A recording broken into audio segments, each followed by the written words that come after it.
retrieve all primary products from the database and organize them based on size. So, ang ginawa ko, tinignan ko muna dito sa table kung naka-organize na ba yung sa product, which is hindi kasi 43, 44, 35. So, ang ginawa ko is para ma-organize siya, maging organize siya, ang ginawa kong query code is ito. Fetch ako ng ganito, select all from product, order by size. So, ang kinalabasan is ito. So, ayun lang po, and thank you. So, from number 2 question is obtain products to set expire in August from the product table. My explanation is this. To the console, I select all, then from product, and where I can extract this is from the expiry date. Based kasi sa sinabi, expire lang yung pwede kong iset. So, ganito yung ginawa ko. No, then, sinet ko siya as in 8. Obtain products in August from 8. So, kasi 8 lang yung nakalagay dito sa expiry date. Bali, 8 lang sila yung ma-expired in August. So, yan lang po. Thank you. Ito yung code ko. Sa number 3 question, ang sabi, calculate the total sales from the product cart table including product name, size, and quantity. So, bago ako nag-proceed doon, hinanap ko muna yung product name, size, and ito yung quantity. Ang nakalagay na is product quantity. So, ang ginawa kong code dito sa query is ito. Sinelect ko muna yung product name, size, and product quantities. Then, sinum up ko siya then yung total, which is this, is inilagay ko siya as a total sales, no? Para hindi na siya maging kagaya na itong total.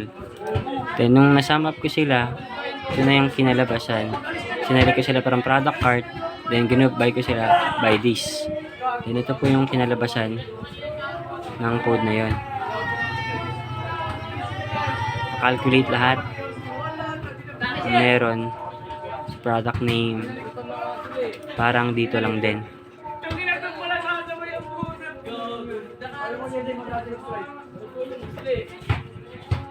Map sila. Ito naman po yung ginawa ko.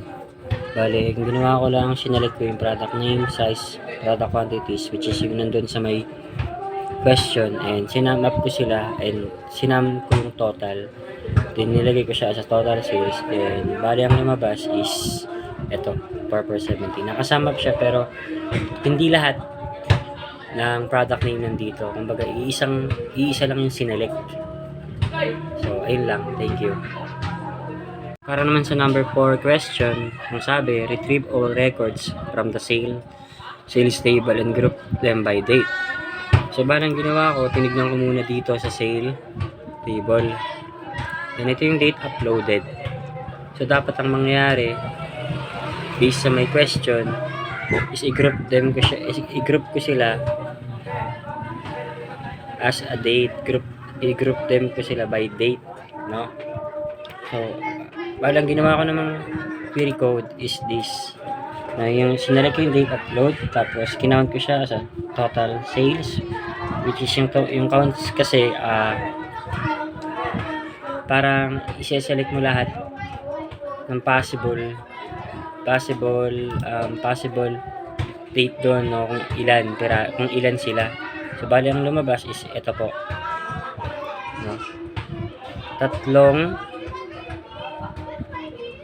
24 na yung date, tapos 4 na 26, which is tumugma dito sa pinaka-table ng sales. So, ayun lang po. Thank you. Question naman is determine the number of entries in the product cart table. So, this is the product cart table. No? And kung makikita nyo kung ano yung entries, ito po yun. So, kung bibilangin natin yung entries, 1, 2, 3, 4, 5, 6, 7, 8, 9, 10, 11 entries lang. So, paano ba siya gagawin in query? So, ang ginawa ko sa query is ito lang. Sinelect count ko lang siya as an entries. Ibig sabihin kasi ng select, ka-count ko lahat. ika-count lang niya lahat ng nandoon sa product, kung ilan yung entries. Then, from product card, and mase-select na yun. Then, yung pinakalalabas, ito lang. Diba? As an entries. So, 11. And sakto lang yan is 11 lang lahat ng entries. So, yun lang po. Thank you.